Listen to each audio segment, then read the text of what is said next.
vi voglio cantare una bella canzone che io mentre la scrivevo era una bella notte d'estate. E questa canzone io l'ho voluta dedicare un pochettino a tutte le donne.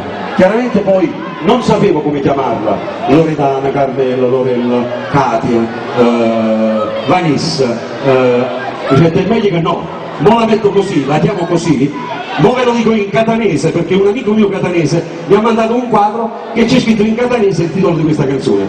La canzone si intitola, però facetemi un applauso, se lo dico bene però, la canzone si intitola Betta Stidda.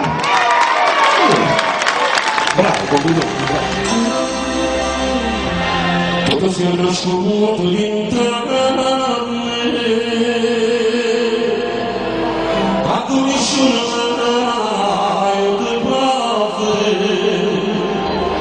tu si va